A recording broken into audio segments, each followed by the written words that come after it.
Bienvenue, mesdames et messieurs, dans votre émission Vivre les réalités du ciel sur la terre. Je me présente, je suis le pasteur André, et nous avons comme règle d'or sur ce plateau que Jésus-Christ est Seigneur et la parole de Dieu est l'autorité finale. Alors nous voulons continuer dans le même élan que nous avons commencé. Nous avions pris deux histoires dans la Bible où Jésus-Christ parle de cet homme qui était allé voir,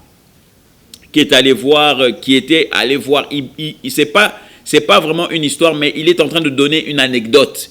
Il dit, qui aura un ami qu'il va aller voir à minuit pour lui dire que quelqu'un est venu chez moi et que maintenant j'ai besoin de lui donner du pain, je n'ai rien chez moi, et son ami va lui dire, non, je ne vais pas lui donner. Mon frère, ma soeur, alléluia. Ce n'était pas un exemple où Jésus disait que ça c'est un ami. Il dit, qui a un ami comme ça? Ça, c'est même pas un ami, ça. Ça, c'est pas un ami. Un ami qui ne veut même pas t'aider dans les moments de besoin. Ce n'est pas un ami, tu ne peux pas l'appeler un ami. Alors Jésus-Christ était en train de poser ces questions. Il n'était pas en train de faire une comparaison à la prière, mais il donnait un contraste. Et il dit que même si cette personne-là n'est pas ton ami, mais parce que à cause de l'importunité que tu es allé le voir, l'importunité, c'est-à-dire quoi? Que tu es allé le voir avec foi. Alléluia. Tu es allé lui demander avec foi. Il dit, à cause de cela, il ne va pas se lever parce que c'est ton ami. Il va se lever à cause de ton audace que tu as eu là, il va te donner du pain. Alléluia. Et nous parlions aussi de cette histoire dans Luc 18, là où il parle de cette femme veuve qui est allée voir le juge, qui lui a dit, venge-moi de mes adversaires. Et en lui disant ça, le juge maintenant s'est arrêté pendant un moment, et puis il a dit, oh, mais si cette femme-là, je ne réponds pas à son besoin, elle va venir, elle va continuer à venir. Ce n'était pas que la femme continue à venir. Non, non, non, non. Il a vu que la position, il y a moi, si je ne réponds pas, elle va revenir tout le temps. Alléluia. C'est pour ça que la Bible nous dit, prenez vos Bibles, n'oubliez pas dans cette émission, bloc-notes, bic et Bible en papier. Alléluia. Nous sommes dans Luc 18. Luc 18 au verset, alléluia. Nous sommes dans Luc 18 au verset 6. Et la Bible dit, et le Seigneur dit, écoute ce que dit le juge inique. Et Dieu ne fera-t-il point justice à ses élus qui crient à lui jour et nuit? Fera-t-il point justice? C'est-à-dire quoi? C'est-à-dire que cet inique, cet homme qui ne connaissait pas Dieu, cet homme qui n'avait pas crainte des hommes, a été capable de répondre aux besoins d'une femme qui est allée vers lui avec la foi. Et en comparaison de ce juge inique, maintenant Jésus parle de Dieu. Il dit, vous croyez vraiment que Dieu ne va pas répondre à ses enfants? Il ne va pas répondre à ses élus? Loin de là. La Bible dit, il va répondre même avec vitesse. Avec vitesse et engouement. Alléluia. Mon frère, ma soeur, la vie de prière est une vie de résultats. Alléluia. Mais alors, même pour aller plus loin, je te dirais que la vie de prière est une vie qui emmène les résultats dans ta vie. Alléluia. Maintenant, regarde ceci. Comme nous étions en train de parler des éléments qui nous donnent une réponse à nos prières, nous avions dit que le quatrième point, c'était ne jamais, ou bien vois-toi réussir et non pas échouer. Vois-toi réussir et non pas échouer. Lorsque tu as prié, que tu as cru, que tu as reçu, que ta prière a été basée sur la parole de Dieu, et voici que tu as refusé toute image contraire à la parole de Dieu, maintenant tu crées des images au-dedans de toi où tu te vois réussir. Si c'est pour tes enfants, si tu as prié pour tes enfants, tu te vois avec tes enfants.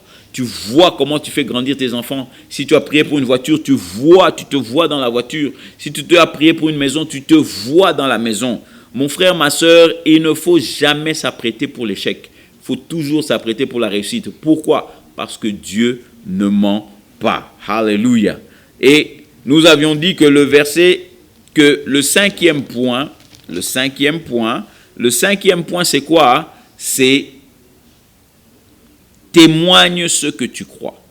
Témoigne ce que tu crois. Alléluia. Je vais vous montrer un verset. Nous étions dans Apocalypse.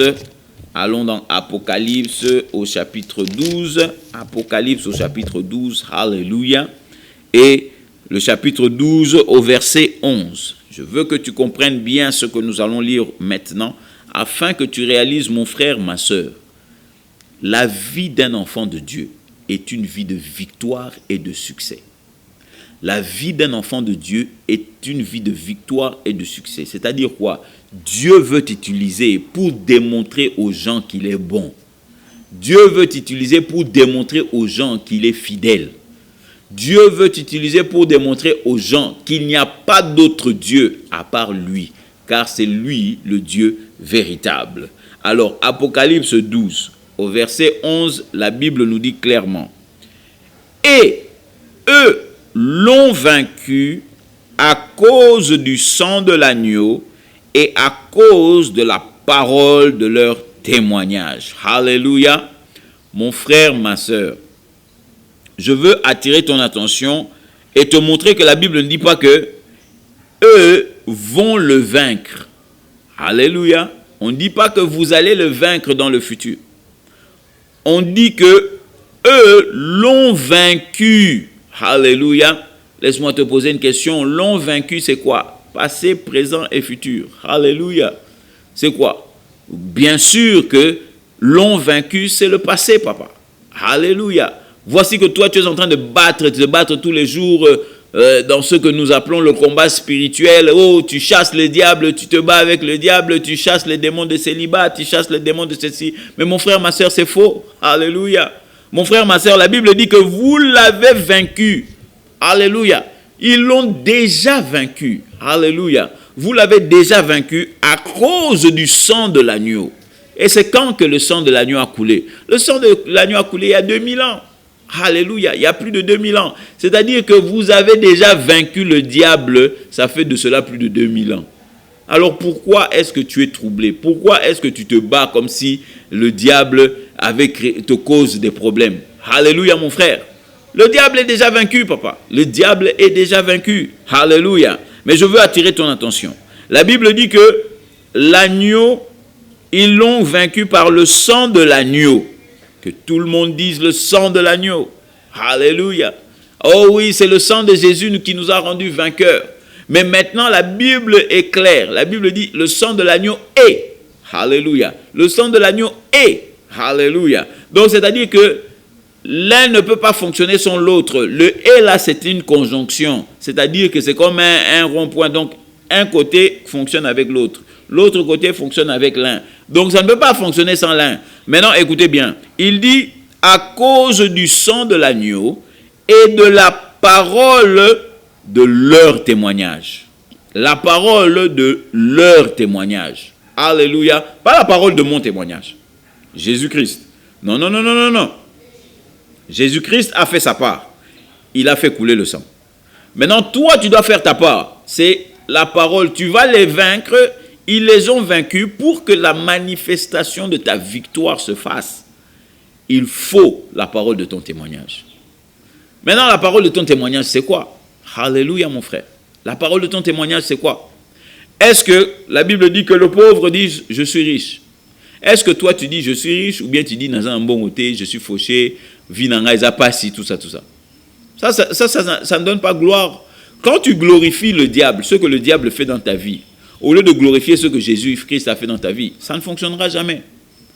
Rappelez-vous Amos 3.3 que je vous avais donné auparavant. Amos 3.3. La Bible dit, 2 personnes peuvent-ils marcher ensemble s'ils ne sont pas d'accord? Alléluia. La condition équanone ou la condition sûre pour marcher avec Dieu, c'est être en accord avec lui. Tu dois être en accord avec Dieu. Et pour être en accord avec Dieu, c'est quoi? S'il dit que tu es saint, toi aussi tu dis que tu es saint. Si Dieu dit que tu es riche, toi aussi tu dis que tu es riche. Oh, mais pasteur, je ne vois pas la richesse. Ça, ce n'est pas ton problème. Ton problème à toi, c'est que le témoignage de ta bouche soit exact avec ce que le sang de Jésus dit. Le sang de Jésus dit que je l'ai sauvé pour la prospérité et pour la réussite. Ta bouche maintenant doit dire, Jésus m'a sauvé pour la prospérité et la réussite. Je suis la tête et non pas la queue. Je suis béni en mon départ et je suis béni en mon arrivée. C'est ça que ta bouche doit témoigner. Alléluia. Tu ne dois pas témoigner que, oh non, moi, depuis que j'ai commencé, rien ne m'arrive de bien, on dirait que je suis maudit. Ça, tu es en train d'être en désaccord avec ce que Jésus-Christ a fait sur la croix. Alors, regardez bien ici, il dit, à cause du sang de l'agneau et à cause de la parole de leur témoignage. C'est-à-dire que ta victoire, alléluia, se trouve dans ta bouche. Je le répète encore, la victoire se trouve dans ta bouche ou bien dans ta confession. Qu'est-ce que tu dis? Alléluia. Si tu es tout le temps en train de parler mal, surtout de toi-même, amen, dire des choses négatives, oh, je n'ai pas assez d'onction, oh, je ne suis pas assez intelligent, je ne suis pas comme ça, oh, je ne peux rien, je suis faible, je ne suis pas fort, tout ça. Mon frère, ma soeur, tu es en train de renier tout ce que Jésus-Christ a fait pour toi. La Bible dit que sur la croix, Jésus-Christ a pris nos faiblesses et toutes nos maladies. Il a pris nos faiblesses et nos maladies. Si Jésus-Christ a pris toutes tes faiblesses et toutes tes maladies, ou bien dis-moi, comment ça se fait que toi tu n'es pas fort alors? Comment toi tu vas être faible si Jésus-Christ a pris toutes tes faiblesses? Ou bien tu vas dire encore que, oh non, moi je suis pécheur. Comment est-ce que tu vas être un pécheur? Surtout si tu as accepté Jésus-Christ comme Seigneur et Sauveur. Alléluia. Si tu ne l'as pas encore fait, avant que cette émission termine, nous allons t'en donner l'opportunité. Tu dois comprendre, mon frère, ma soeur, que si tu dis des choses contraires à ce que Jésus-Christ a fait, la manifestation de ta prière ne peut pas arriver. Alléluia. La réussite de ta prière, c'est dans ta bouche. Alléluia. Est-ce que vous avez remarqué que à partir du point 3, je pourrais dire, c'est ce qui se passe après la prière. Vous savez, votre prière, ce n'est que 2 minutes. 2 minutes. En d'autres termes, c'est quoi? Seigneur des armées, j'ai besoin de ça. Merci Seigneur de ce que je reçois. Tu me donnes dans le nom de Jésus. Amen. Ça, c'est fini. La transaction a été faite. Maintenant, ce qui va arriver après, ce que tu vas dire après ça, ce que tu vas faire après ça, c'est ça qui va déterminer si tu vas voir la manifestation ou tu ne vas pas voir la manifestation. Alléluia. Amen. La manifestation va s'arriver si tu restes ferme à ta confession, tu restes ferme à ce que tu crois et tu continues à le témoigner de ta bouche. Alléluia. Amen. Ça, c'est le point 5. Alléluia. Maintenant, le point 6. Le point 6, pour une prière qui fonctionne tout le temps, pour une vie de prière qui fonctionne tout le temps, si vous voulez, le point 6, c'est commence à t'occuper des besoins des autres. Je le répète encore. Le point 6, c'est quoi? Commence à t'occuper des besoins des autres. Et nous allons aller voir ça dans Galates chapitre 5 au verset 6. Galates, alléluia, chapitre 5 au verset 6. Alléluia. Maintenant, Galates 5 au verset 6 nous dit ceci. Moi, je vous lis à partir de la version Darby. Alléluia. Et n'oubliez pas toujours noter, écrivez, gardez ça en main, afin que, quand l'émission est terminée, vous pouvez vous asseoir et continuer à étudier tout ce qui est écrit. Alléluia.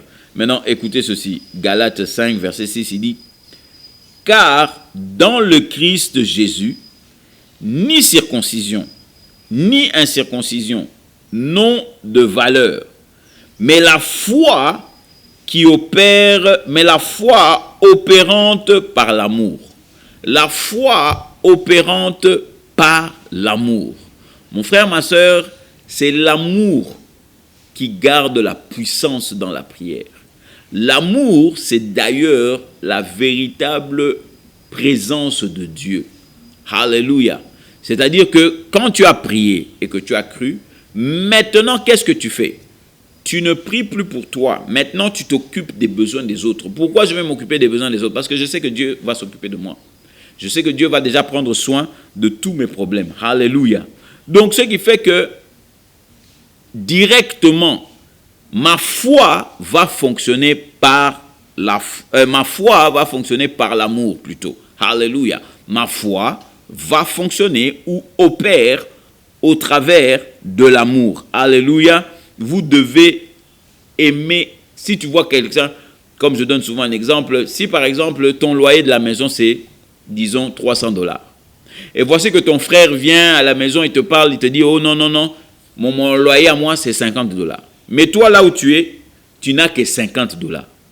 Au lieu de garder cet argent, parce que toi ton loyer c'est 300, Au lieu de garder cet argent et de refuser d'aider ton frère, libère cet argent.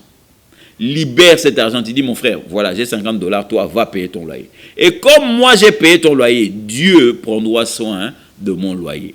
Alléluia. Mon frère, ma soeur, l'amour se démontre par des actions et non pas par des paroles. Alléluia. La Bible dit que Dieu a tant aimé le monde qu'il a donné son Fils unique. Alléluia. Oui, c'est vrai, en effet, le temps est encore en train d'arriver à sa fin. Mais je veux que tu comprennes, mon frère, ma soeur, que l'amour, c'est ça qui est la base, le soubassement même de ta vie de prière. Il est vrai que maintenant, je voudrais te dire simplement que tu as droit au meilleur du ciel. Et le meilleur du ciel commence par l'acceptation de Jésus-Christ comme Seigneur et Sauveur. La Bible nous dit dans Romains 10 au verset 9 que si tu confesses Jésus comme Seigneur de ta bouche et que tu crois dans ton cœur que Dieu l'a ressuscité d'entre les morts, tu seras sauvé. Alors mon frère, ma soeur, je veux simplement que tu puisses faire cette prière avec moi. Toi qui n'as jamais fait cette prière auparavant, fais-la, car le meilleur t'attend dès que tu fais cette prière. Le meilleur du ciel est pour toi dès que tu as fait cette prière.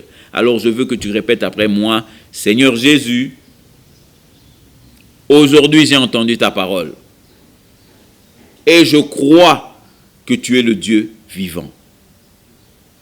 La Bible déclare que si je te confesse comme Seigneur de ma bouche et que je crois dans mon cœur que Dieu t'a ressuscité d'entre les morts, je serai sauvé. Alors Jésus, en ce moment, je te confesse comme étant mon Seigneur, maintenant par ma bouche. Et je crois profondément dans mon cœur que Dieu t'a ressuscité d'entre les morts. Et la Bible dit, si je l'ai fait, je suis sauvé. Alors j'accepte ton salut maintenant, au nom de Jésus. Amen. Amen mon frère, amen ma soeur. Si tu l'as fait avec un cœur sincère, je veux te dire que maintenant tu fais partie de la famille de Dieu. Et la Bible dit, à tous ceux qui l'ont reçu, il leur a donné le pouvoir de devenir enfants de Dieu. Alléluia. Tu es un enfant de Dieu, les promesses de Dieu t'appartiennent, l'héritage de Dieu t'appartient, tu es co-héritier avec Jésus-Christ.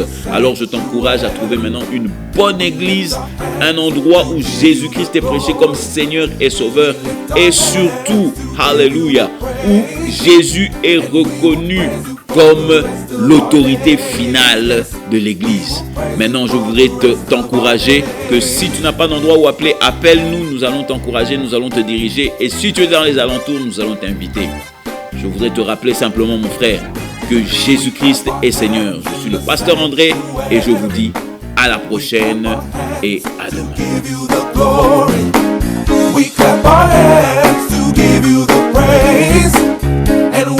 Praise you for the rest of our days. Yes, we will praise you for the rest of our days.